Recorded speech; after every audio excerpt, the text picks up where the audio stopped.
Now, KMJ's Sunday Conversation with your host, Alexandre Balakian. Sponsored by GAR.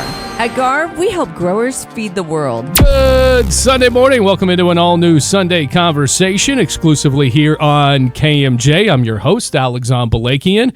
Let's do some housekeeping before we get into the meat and potatoes here. We podcast wherever you podcast, all over the world, Apple, Spotify, KMJNow.com. We're also on demand because we are in demand. So there we are on YouTube. Check us out at KMJ Sunday Conversation. You could take a peek ski. Is that a word? Peek ski? A peek at what's going on in studio. There you go. It's all made possible by our sponsors here. I want to tell you about them. GAR, the Growing Experts, Pressbox Sports Grill, and Ventura TV. So, lots going on in the next week and a half there, and I'm not talking about trick-or-treating. I'm talking about turning in your ballot. Yeah, ballot. Did you forget November 4th? We're voting. Yeah, actually, we're voting now because there's a $300 million special election because Gavin Newsom and the state legislature decided we're going to redraw the congressional lines in California. They wanted to make them a little more blue, a bigger shade of blue, if you will. So, we want to tell you about some polling that came out this week, and I want to see if you agree with this or not. According to a CBS News national poll, and they didn't tell us how many people were polled, but likely voters, those who are voting yes on 50, that's Prop 50, yes on 50, their biggest reason why, 75% of the poll said that is to oppose Trump. So the messaging from Newsom, Obama, and AOC, apparently it's effective enough at this point. So many voters are seeing Prop 50 as more of a response to national politics rather than local representation. But are voters like you educated on this?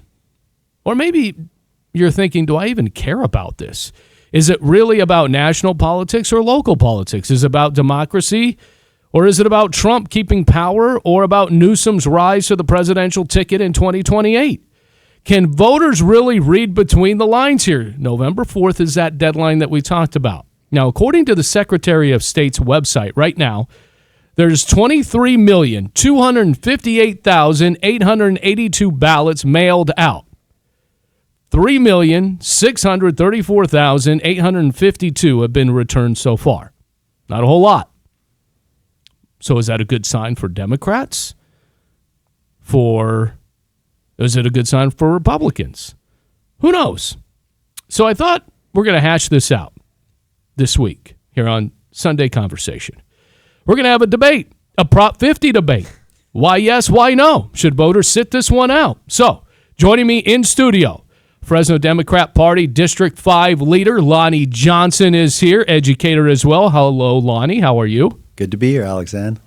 And former Fresno City Council member, KMJ contributor, and current Clovis Unified School Board member, CLINT Olivier, is here. Hey, CLINT. Good morning. Good morning. All right, so you guys have done this around town already. We did. Right? We got the band back together. Yeah, we sure did. But how many people were in that room when you guys were kind of having a little debate in front of a little bit of a town 30, hall? 40, something like that. Yeah, but they were local business leaders. We did at the Chamber of Commerce. Okay, so I think we have a bigger audience this time around. Oh, correct? yeah. You think so? So, okay, just for the record, Lonnie, how are you voting for Prop 50?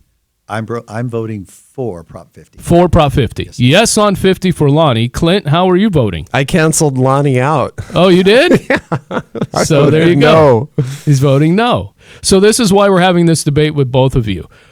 First and foremost, when you think Prop 50, Lonnie, what does that mean to you? Well, you're talking about Prop 50 being a national issue. I think it ties to the local issues. I mean, the Trump administration has cut funds to local. If you look, for example, we've got $4 billion right out of high-speed rail. Now, whether you like high-speed rail or you're against high-speed rail, $4 billion out of our economy is a lot. So we have situations where in the midterms, presidents always lose. Their party always lose seats. There's 5 seats right now difference in the House. What usually happens is there's a flip of the House. Texas, Ohio, Missouri, and as of yesterday, North Carolina are making moves to stop that. They want to stop the House flipping, and that's going to have impacts with us here, because if you look at all the different things that the Trump administration has targeted California with, like I said, high-speed rail, talking National Institutes of Health, cutting funding to our UCs and CSUs. You're looking at the Forest Service being cut, wildfire being cut. All of that hurts us here locally. So you Not think, to even mention the $20 billion given to Argentina yesterday or 2 days ago, when that's one of our biggest competitors for our cattle ranchers here locally. So the national has a big impact on what happens here locally. So you think redrawing the lines can eliminate all that you just talked about? I think redrawing the lines is a rational response to a very irrational event that happened in these states. Remember, Texas, first, how this all got started is Texas violated, we're in violations of the Voting Rights Act of 1965 with Abbott versus Perez. And then the Supreme Court said, look, you can't do this. You can't racially gerrymander. State of Texas came back and said, fine, we'll gerrymander by party. And that's exactly what they did. So they created 5 Republican districts. And that's that, and it's done.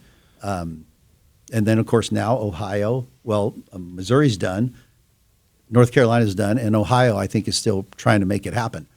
Okay. Even if we pass this, Alexander, if we pass this, there's a good chance we won't have enough seats. Yeah.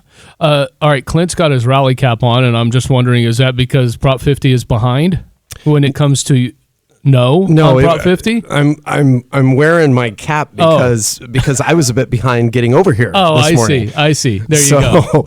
No, I mean, how many times have we seen extremists from the left try to change the rules so that they can get things in their favor? Take a look at what we've heard over the past couple of years. They didn't like the makeup of the Supreme Court, so there was a push from the left to pack the Supreme Court with more amenable judges. We've seen them say, well, statehood for D.C., statehood for Puerto Rico.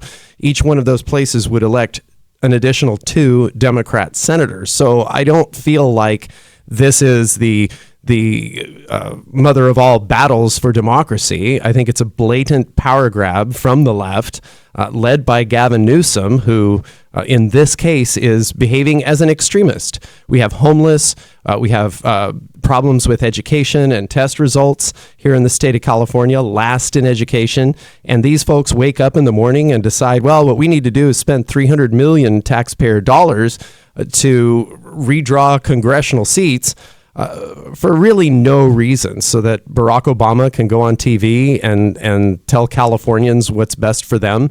So absolutely, reject this power grab. It's silly. It's a waste of money, and it would hurt the Valley the most. I'm surprised that the Democrats here in the Central Valley are actually advocating for this thing.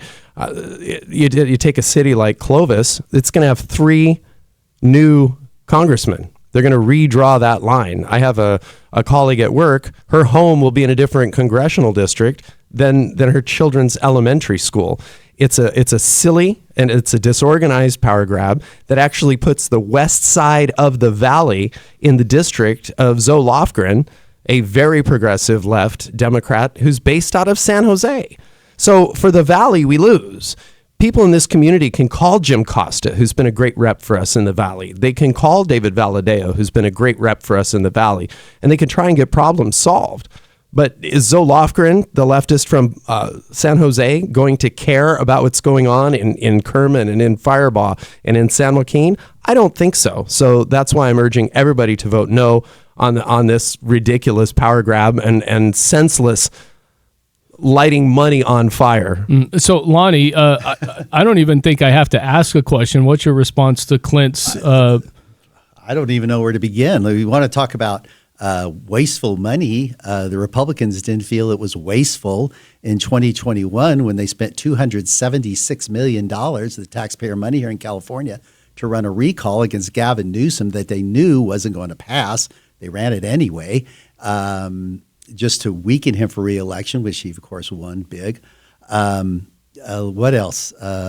the drawing of the districts. We have drawn districts every 10 years in this country. But by a bipartisan independent commission that's in the state constitution. So how do you tell voters that this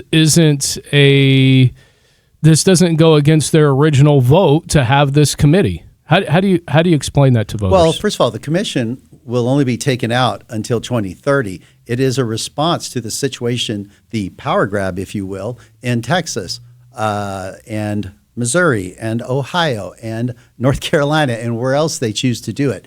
We have a choice. We can either set back and just let this happen, or we can stand up and try to protect California's influence at the table. California, again, is a target state. We have been targeted by the Trump administration, and that has affected us here locally, as I was saying earlier. Drawing districts, Clint brings up a good point about the districts, but we do that anyway. Every 10 years, people get their districts redrawn. Sometimes it's like, gosh, last time I was in Congressman Costa's district, and I really like Congressman Costa, but now I'm in David Valadeo's district, or maybe I was in David Valadeo's, and I'd like to be in Costa's. They're used to this. This has always happened. The founders wanted us to do this every 10 years. They didn't want this foolishness to happen mid-decade, okay, these new districts. Texas, they have a law that allows them to do this. They've only done this twice in the last 100 years. This is the second time. Missouri's never done this. This is a complete violation of norms, tradition. But again, I submit, what do you want to happen? The people historically always vote when the president has both houses of Congress and the presidency. What usually happens is they bring in a check. They like a check. They don't want one person to have all that power. And the Republicans are trying to game the score of it. I'm sitting here as an elected party official telling you I support the independent commission. I wish all the states had it. If Texas had that, we wouldn't be having this problem right now. All right, real quick, I got to get Clint in here. When you hear all of this that's going on, how do you tell a voter that is saying, you know what, Trump's a problem right now, we need to combat it with this vote?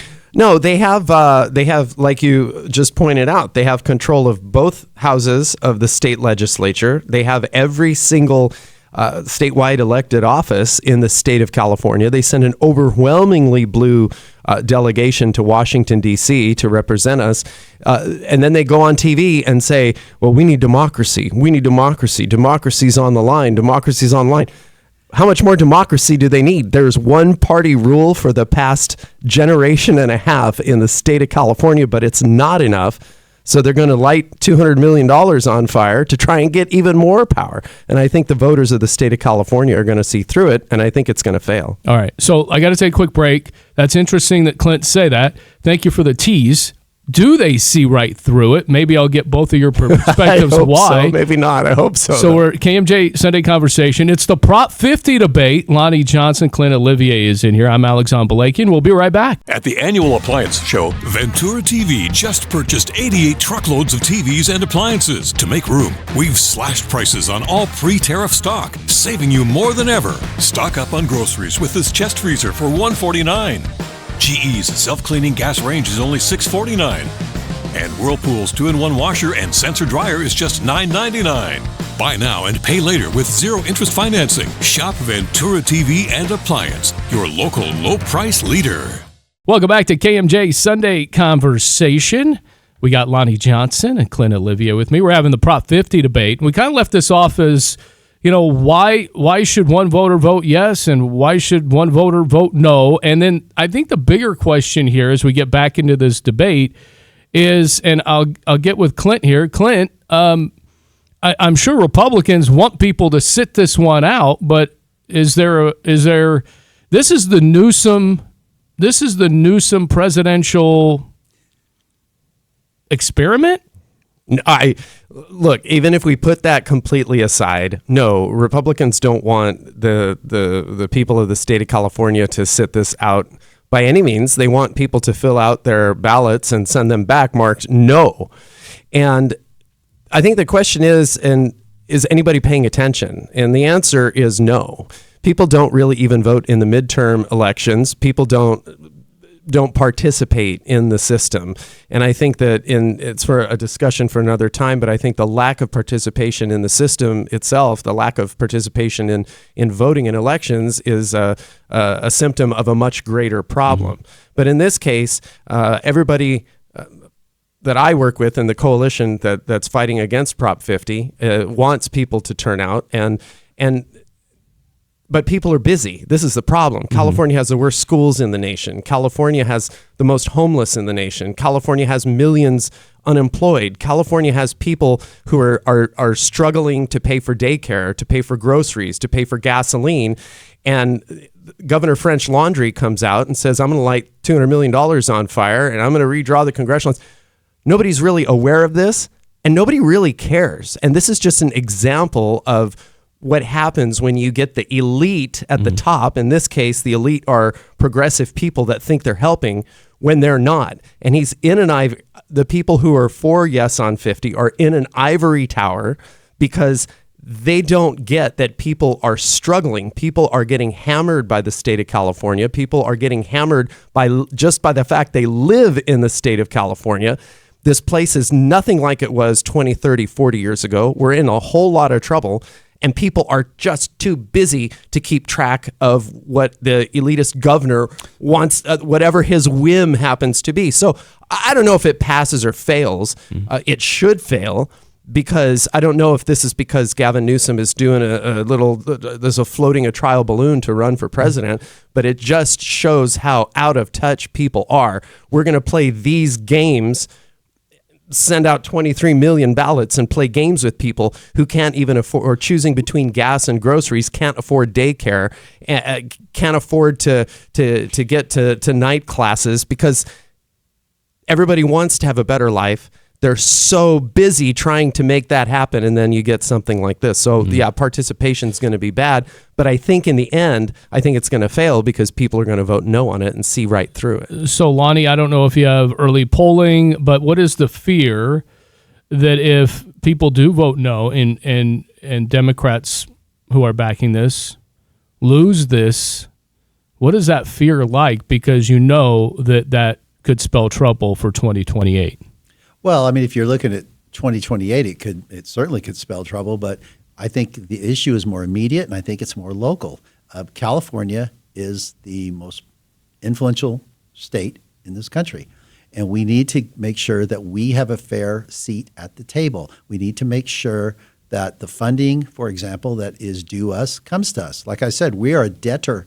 We're a debtor state. We give $83 billion more to the United States government than we get back. Okay, and under the Trump administration, that gets less and less and less and less and less. We are a debtor state, and we need to have a seat at the table.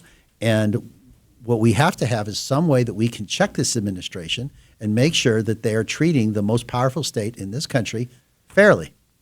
You know, in the first segment, Lonnie mentioned that usually the party that controls the White House gets wiped out in the midterms, and I subscribe to that as well. I mean, history has shown us that it's unusual if the president's party can hang on to the Congress in that midterm election.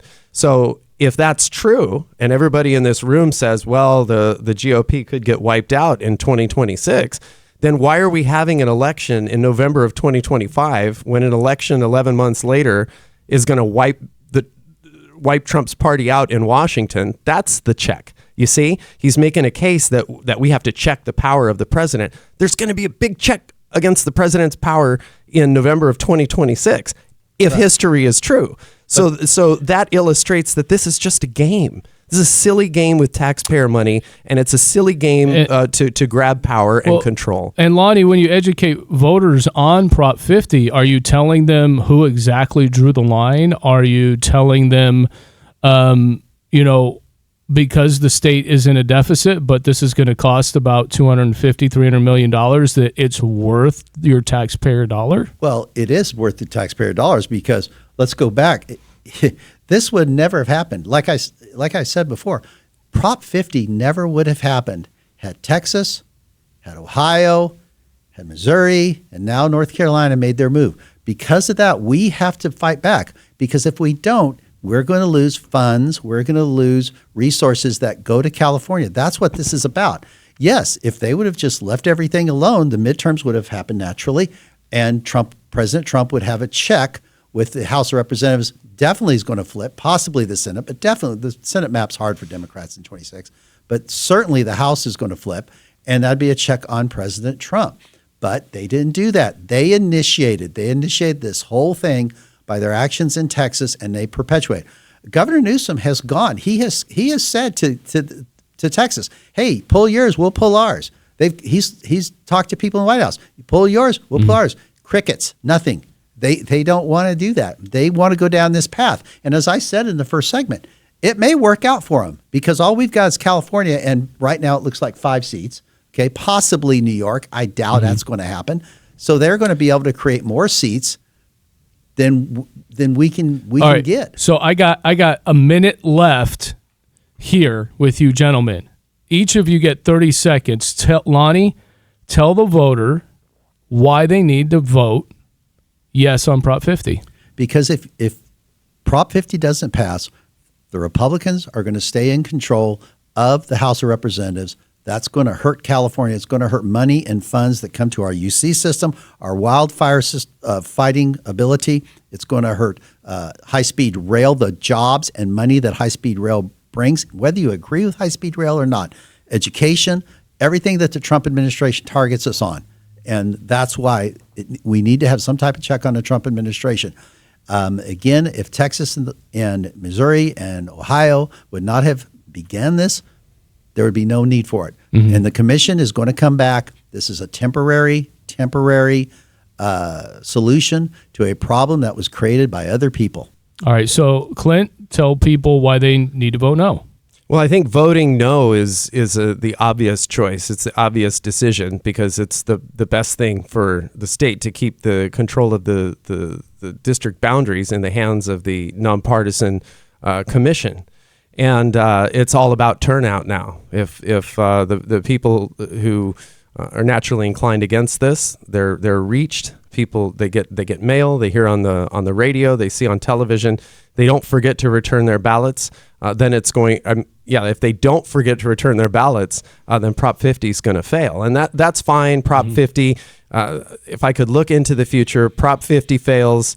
Maybe the GOP loses control of Congress in 2026, but beginning in 2028, the J.D. Vance, Ron DeSantis administration that will be incoming in Washington D.C. is gonna make it all right anyway. All right, so we got to end it there. But real quick, I need a promise from you two guys. Yes. In 2 weeks, we come back on this show because we'll have some results. Looking forward to it. Yeah, I'll do it. Okay, all right. Absolutely. Lonnie Johnson, Clint Olivier, thank you so much. When we get back, we're going to shine a light on the forgotten county of the Central Valley. That's next. At the annual appliance show, Ventura TV just purchased 88 truckloads of TVs and appliances. To make room, we've slashed prices on all pre-tariff stock, saving you more than ever. Danby's 35-bottle wine chiller is now $249. This Bosch smart dishwasher with leak guard is just $639. And Samsung's slide-in induction range with free cookware is $1249. Buy now and pay later with zero interest financing. Shop Ventura TV and Appliance, your local low-price leader.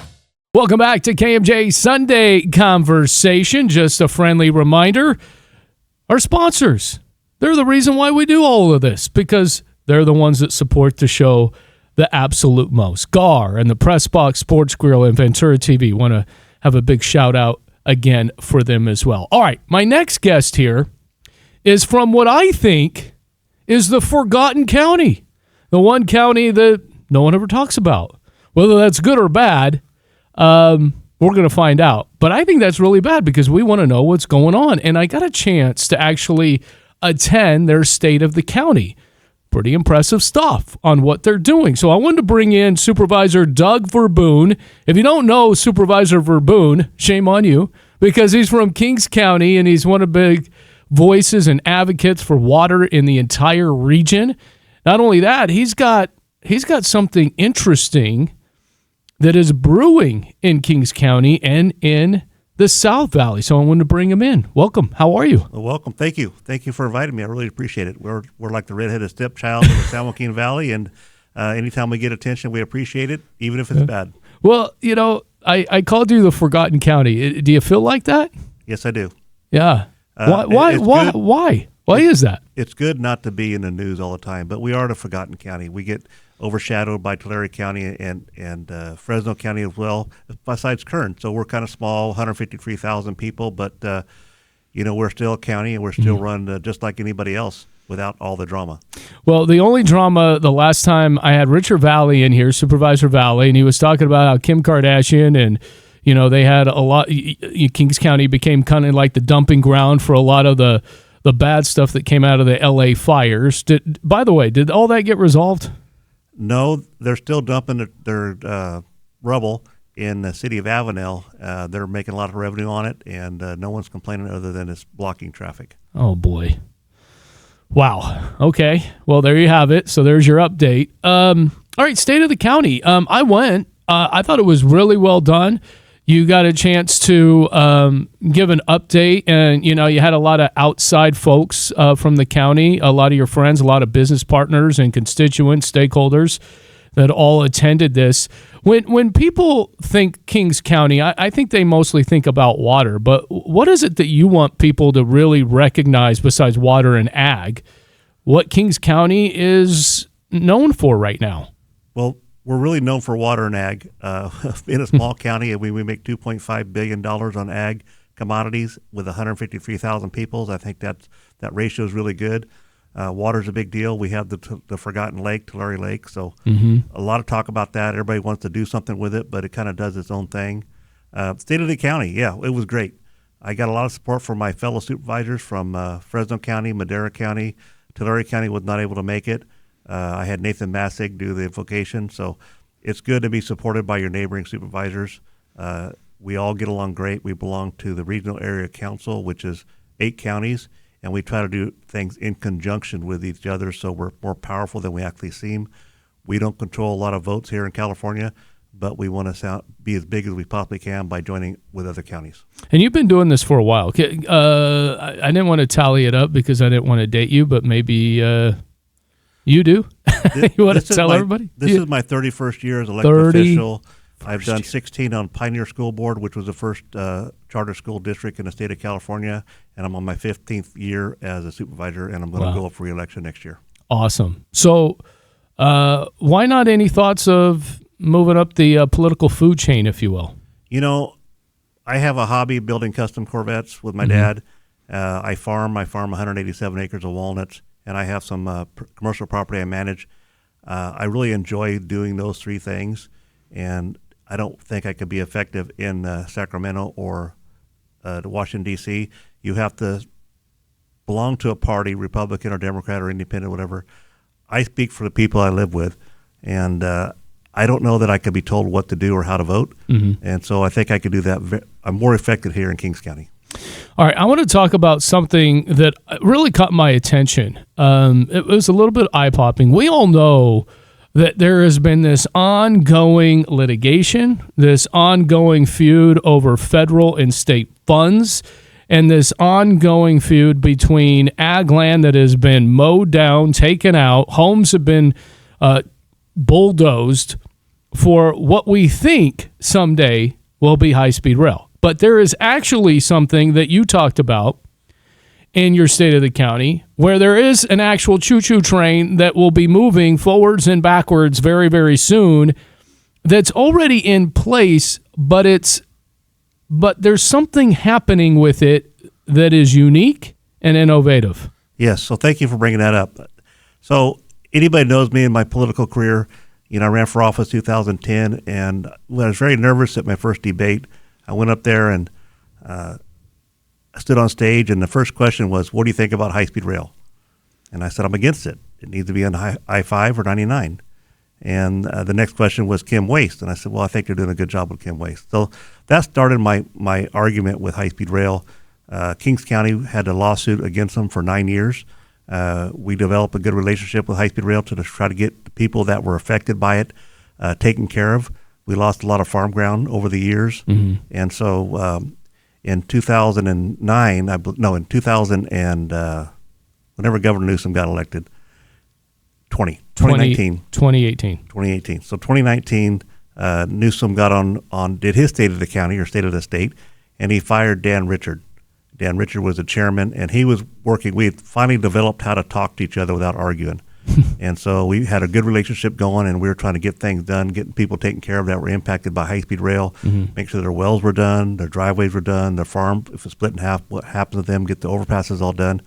Well, Gavin Newsom fired him.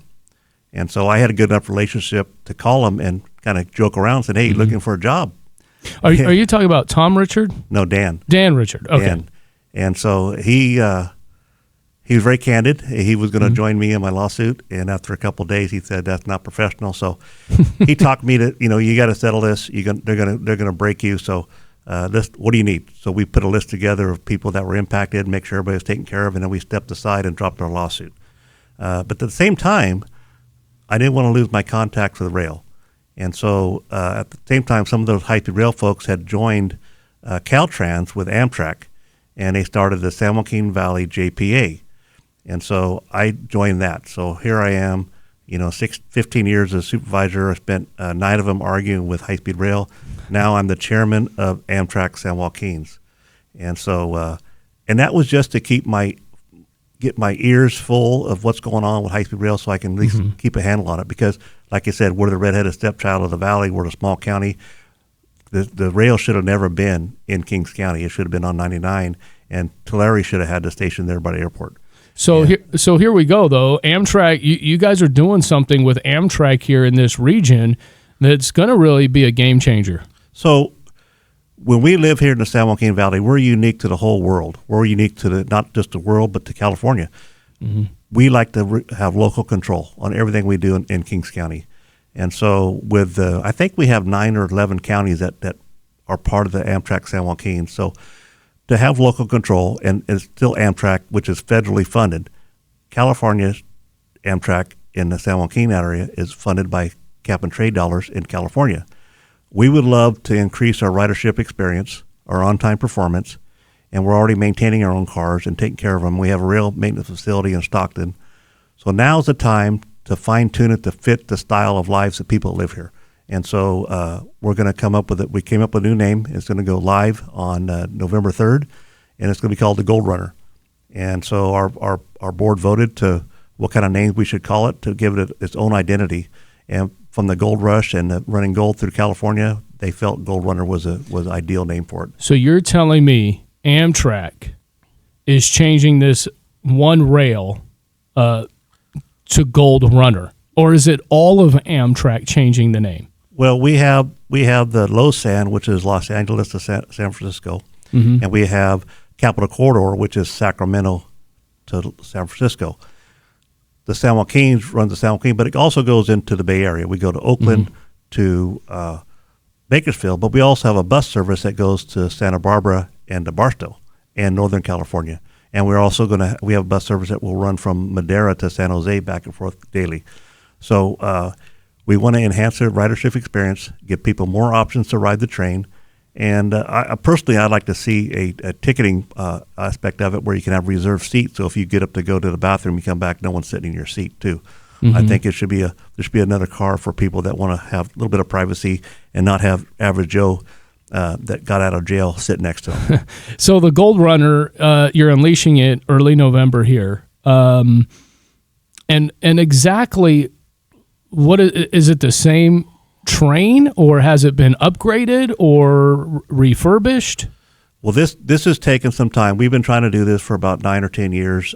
We have 7 new train sets. I think 5 are on the train now, and then it's basically the same train, but rebranded.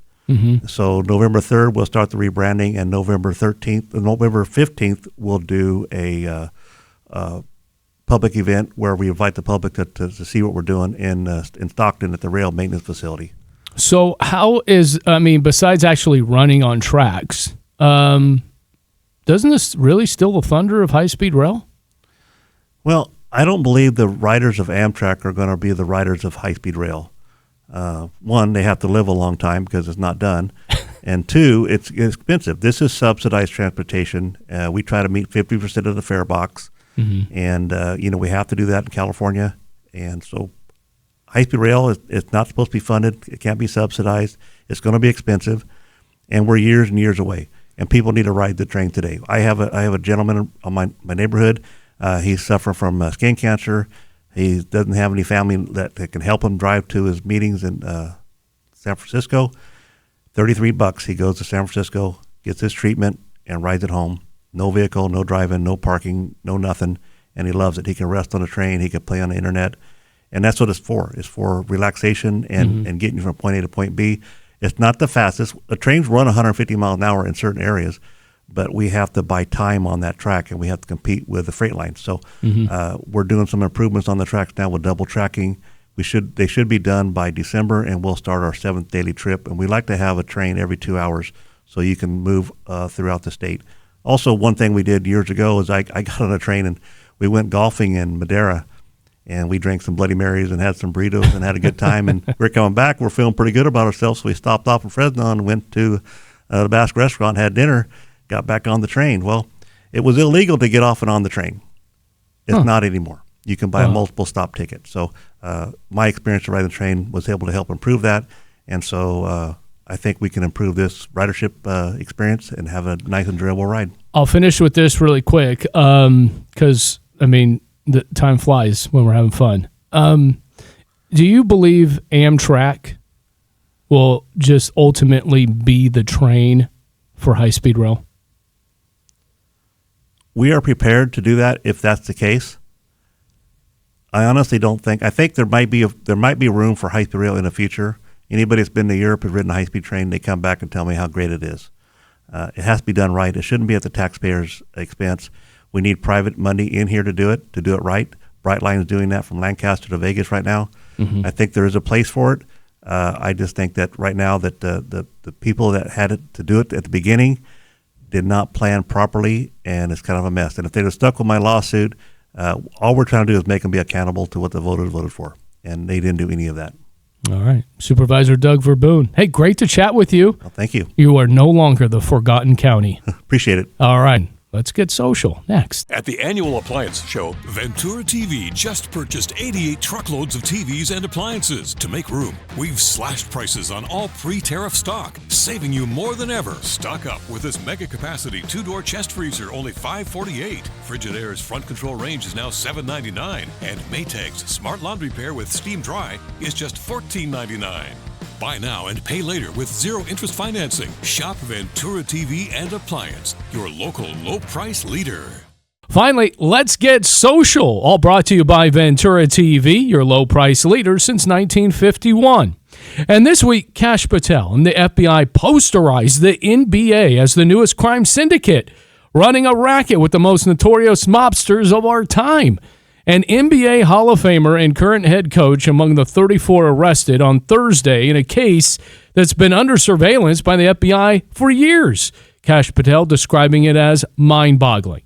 It involves tens of millions of dollars that was filtered through secret NBA information, fake injuries, tanking games, underground poker games that were rigged with X-ray tables, card shuffling machines that were modified to cheat, and used NBA stars to lure wealthy players, now victims, where they had no idea they would never win a single hand of poker. Now, the starting lineup to run this racket reads like an all-star crime syndicate. Bonanno, Genovese, Gambino, Lucchese, coaching these mobsters to filter the secretive information for the NBA? Rig basketball and poker games? None other than NBA Hall of Famer and Portland Trail Blazer head coach Chauncey Billups, allegedly. Former NBA star Damon Jones, allegedly. And current Miami Heat star Terry Rozier, allegedly.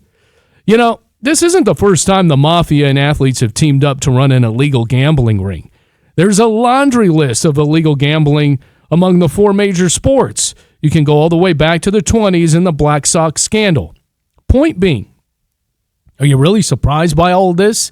Is it really earth-shattering news that the FBI busted some coaches and athletes running a racket with the mafia?